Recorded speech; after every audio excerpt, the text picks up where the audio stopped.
গৃহশিক্ষক YouTube চ্যানেলে সকল ছাত্রছাত্রীদের জানাই শুভকামনা। আজ আমরা এই ক্লাসে মাধ্যমিক ইতিহাসের ৬ নম্বর অধ্যায় থেকে আরও কিছু গুরুত্বপূর্ণ ৪ নম্বরের প্রশ্নের উত্তর নিয়ে আলোচনা করব। এর আগের ক্লাসে আমরা এই অধ্যায় থেকে গুরুত্বপূর্ণ ৪ নম্বরের দুটো প্রশ্নের উত্তর নিয়ে আলোচনা করেছিলাম। আমাদের সেই ক্লাস যারা দেখোনি তারা দেখবে, আর আমাদের চ্যানেলটা এখনও সাবস্ক্রাইব যারা করোনি তারা সাবস্ক্রাইব করে বেল আইকনটা প্রেস করে রাখবে, তাহলে আমাদের চ্যানেলের নতুন ক্লাসগুলো তোমরা অবশ্যই দেখতে পাবে। আজ আমাদের আলোচনার প্রশ্ন সেটা হচ্ছে যে কংগ্রেস সমাজতন্ত্রী দল কেন প্রতিষ্ঠিত হয়েছিল? এই প্রশ্নটা মাধ্যমিকে 2024-এ এসেছিল। তোমরা খুব ভালোভাবে এই প্রশ্নের উত্তরটা তৈরি করবে স্কুলের পরীক্ষা, টেস্ট এবং মাধ্যমিকের জন্য, ঠিক আছে? তাহলে এই যে 4 নম্বরের প্রশ্ন যেগুলো থাকে এগুলো উত্তর লেখার সময় তোমাদের 7-8টা বাক্যে উত্তরটা লিখতে হবে। এটা তোমাদের অবশ্যই মনে রাখা দরকার। খুব বেশি লেখার কোনো দরকার নেই। 7-8টা বাক্যের মধ্যে কিছু পয়েন্টে ছোটো ছোটোভাবে উত্তরটা লিখলে কিন্তু পুরো নম্বর পাওয়া যায়, ঠিক আছে? তাহলে এখানে কংগ্রেস সমাজতন্ত্রী দল কী জিনিস সেটা আমরা 2 নম্বরে আগে আলোচনা করেছি। এখানে একটু বড়োভাবে দিয়েছে 4 নম্বরে, ঠিক আছে? বা তাদের কাজগুলো কী কী, কেন তারা দল প্রতিষ্ঠা করেছিল, এগুলো আমরা আলোচনা করে দিয়েছি আগে 2 নম্বরে, ঠিক আছে? তাহলে এখানে একটু বড়োভাবেই আমাদেরকে লিখতে হবে 7-8টা বাক্য, ঠিক আছে? তাহলে এখানে প্রথমে একটা ভূমিকা থাকবে, ঠিক আছে? ভূমিকাটা কীভাবে লেখা যাবে? ভূমিকাটা লিখতে হবে যেভাবে লিখতে পারো সেটা হবে যে কংগ্রেসের মধ্যে যারা কিছু মানুষ ছিল যাদের মধ্যে বামপন্থী একটা মনোভাব দেখা গিয়েছিল, এবং তারাই কিন্তু এই যাদের মধ্যে বামপন্থী একটা মনোভাব বা চিন্তাভাবনা দেখা গিয়েছিল তারাই কিন্তু এই কংগ্রেস সমাজতন্ত্রী দলটা তৈরি করেছিল কত সালে? 1934 সালে, ঠিক আছে? এরা কি চেয়েছিল? এরা চেয়েছিল যে চাষি আর শ্রমিক যারা আছে তাদের কিছু উন্নতি বা সুযোগ সুবিধে তারা পাক, এই জন্যই কিন্তু তারা এটা তৈরি করেছিল, ঠিক আছে? আর এর পরের পয়েন্ট তাহলে কী হবে? দল গঠন। এবার তাহলে দল গঠনের সময় কারা কারা ছিল এখানে সেইটা এখানে বলতে হবে। তাহলে 1934 সালে আচার্য নরেন্দ্র দেবের সভাপতিত্বে এই দলটা তৈরি হয়েছিল, ঠিক আছে? আর এটা 23শে অক্টোবর এটা আনুষ্ঠানিকভাবে ঘোষণা করা হয়েছিল কংগ্রেস সমাজতন্ত্রী দল, ঠিক আছে?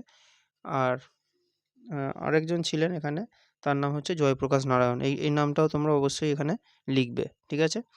আচ্ছা, আর এরপরে নেতা কারা কারা ছিলেন? নরেন্দ্র দেব, জয়প্রকাশ নারায়ণ, অচ্যুত পট্টবর্ধন, এরকম 2-3টে নাম তোমরা এখানে লিখবে যারা এই দলের সঙ্গে যুক্ত ছিলেন, ঠিক আছে? বেশি লেখার দরকার নেই, কেননা ভুল হলে আবার নম্বর কেটেও যায়, ঠিক আছে? যেটুকু লিখবে সেটুকু কিন্তু সঠিক লিখবে। আর এর পরের পয়েন্ট সেটা হচ্ছে যে কর্মসূচি, মানে এই দলের কাজগুলো কী কী ছিল, ঠিক আছে? তাহলে এরা কী কী কাজ করেছিল? তাহলে কাজ হচ্ছে এরা যেটা করেছিল সেটা হচ্ছে যে মানে শ্রমিকদের ভালো হবে এমন কিছু আইন তারা আনতে চেয়েছিল, ঠিক আছে? বা শ্রমিকদের স্বার্থবিরোধী যেসব আইন ছিল সেগুলোকে তারা বাতিল করার কথা বলেছিল। আর কি বলেছিল তারা? স্বাধীনতা লড়াইয়ে যাতে সবাই যোগদান করতে পারে সেই কথা তারা বলেছিল। আর যে সমস্ত চাষি আর কৃষকরা স্বাধীনতার লড়াইয়ে যোগ দিয়েছিল তাদের জমি ফেরত দিতে হবে, এটা তারা বলেছিল। আর কি? আর হচ্ছে যে কোনো টাকা পয়সা ছাড়া, ঠিক আছে? এবং বাধ্যতামূলক, মানে সবার জন্য কিন্তু শিক্ষাদানের ব্যবস্থা অবশ্যই করতে হবে। এটা তারা কিন্তু বলেছিল যে সবাইকে টাকা পয়সা ছাড়া শিক্ষা দিতে হবে। আর কি? ধর্মঘট, পিকেটিং, ইউনিয়ন গঠন সব কিছু অধিকার তারা তাদের হাতে দিতে চেয়েছিল। আর কি? আর হচ্ছে যে জমিদারি প্রথা যেটা ছিল, জমিদারি আর তালুকদারি প্রথা, সেটা তারা কিন্তু পুরোপুরি বন্ধ করে দেওয়ার কথা বলেছিল। এইগুলোই ছিল তাদের উদ্দেশ্য। তাহলে উদ্দেশ্যতে কর্মসূচিতে তোমরা এইভাবে এরকম পয়েন্ট করে লিখবে, ঠিক আছে? আর এরপরে উদ্দেশ্য কী? উদ্দেশ্য এদের কী ছিল? যে স্বাধীনতার জন্য এরা মানে স্বাধীনতার লড়াইটা যে সব মানুষের জন্য সেটা তারা কৃষক আর চাষিদেরকে বোঝানোর চেষ্টা করেছিল, ঠিক আছে? আর কি? আর কংগ্রেসের ভেতরে থেকে তারা বামপন্থী শক্তিটাকে আরও শক্তিশালী করার চেষ্টা করেছিল, বা একসাথে তারা কাজ করার চেষ্টা করেছিল। এগুলো ছিল উদ্দেশ্য, ঠিক আছে? আর এরপরে একটা উপসংহার দিয়ে উত্তরটা কিন্তু শেষ করতে হবে। উপসংহার আর ভূমিকা এগুলো তোমরা অবশ্যই লিখবে, ঠিক আছে? তাহলে উপসংহারে কি হবে?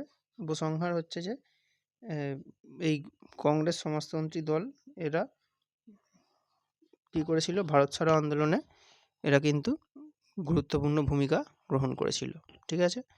এইভাবেই এই উত্তরটা তোমরা তৈরি করবে। আর বাড়িতে তোমরা এই উত্তরটা লেখা অবশ্যই, উত্তরটা তৈরি হয়ে গেলে তোমরা অবশ্যই একবার লিখবে, ঠিক আছে? কেননা পরীক্ষায় তোমাদের লিখতেই হবে, সেই জন্য এটা তোমরা অবশ্যই লিখে অভ্যাস করবে।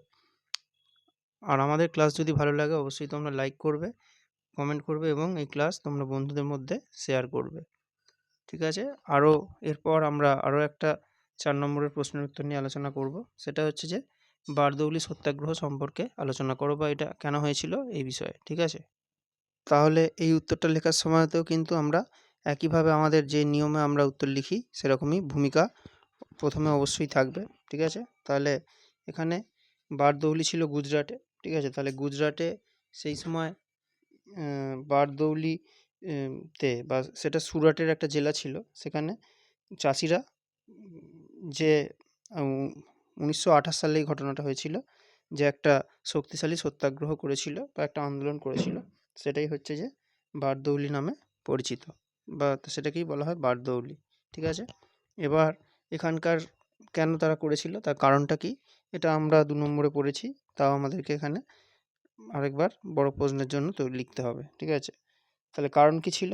কারণ 1925 সালে গুজরাটে বন্যা হয়েছিল এবং বন্যায় বেশ কিছু ফসল নষ্ট হয়ে গিয়েছিল, এবং তার পরেও কিন্তু ইংরেজরা কোনো রকম কর না কমিয়ে কর কিন্তু আরও বাড়িয়ে দিয়েছিল, এবং কত শতাংশ বাড়িয়েছিল? 30%, ঠিক আছে? তাই চাষিরা সেই কারণে রেগে গিয়ে তারা কিন্তু, তাদের রাগ হয়েছিল এই ব্যাপারটায়, সেই জন্যই তারা কিন্তু আন্দোলন করছিল, এবং তাদের আন্দোলন করার ফলে ওই 30% করটা কমিয়ে 22% করে দেওয়া হয়েছিল, ঠিক আছে? কিন্তু অতটা কমালেও তাতেও চাষিদের কিন্তু রাগ কমেনি, তারা কিন্তু আন্দোলন করেছিল। আর তাদের নেতাকে ছিলেন, এর পরের পয়েন্ট এটাই হবে, নেতা। এখানে নেতা ছিলেন বল্লভভাই প্যাটেল, ঠিক আছে? তিনি চাষিদেরকে একসাথে আন্দোলন করার কথা বলেছিলেন। এছাড়া বল্লভভাই প্যাটেলের সাথে আরও অনেকেই যোগ দিয়েছিলেন, তার মধ্যে আরও যারা ছিলেন তারা হচ্ছে মোহনলাল পান্ডে, নরহরি পাখির, আর মহিলারাও ছিলেন মিঠুবেন প্যাটেল, মণিবেন প্যাটেল এরা। আর এই মহিলারাই কিন্তু এখানে এই বল্লভভাই প্যাটেলকে সর্দার উপাধি দিয়েছিলেন, ঠিক আছে? এটাই হবে। আর এরপরে আন্দোলনের শুরু। তাহলে 1928 সালের এই ঘটনার পর কী হয়েছিল? সেই সময় বারদৌলির যারা প্রতিদারক কুণবি চাষি আর কলিবরাজ মজুররা, তারা একসঙ্গে খাজনা দেওয়া বন্ধ করে দিয়ে আন্দোলন তারা শুরু করেছিল। সরকার এদের কী করেছিল? এদের জমি কেড়ে নিয়েছিল, জমি দখল করে নিয়েছিল, গবাদি পশুকে তারা বাজেয়াপ্ত করে দিয়েছিল। এছাড়া তাদের ওপর কিছু শর্ত তারা দিয়েছিল, তারা যাতে আন্দোলনটা বন্ধ করে দেয়, কিন্তু তারা কখনোই এই আন্দোলন বন্ধ করেনি, ঠিক আছে? আর এরপরে কী হয়েছিল? এরপরে হয়েছিল তদন্ত কমিটি, ঠিক আছে? সরকার একটা তদন্ত কমিটি এদের ওপরে গঠন করেছিল, সেটার নাম ছিল ম্যাক্সওয়েল ব্রুমফিল্ড কমিটি। এরা এই পুরো বিষয়টা তদন্ত করার জন্য দেখেছিল যে এই যে কর চাপানো হয়েছে এটা ঠিক না ভুল সেটা দেখার জন্য, ঠিক আছে?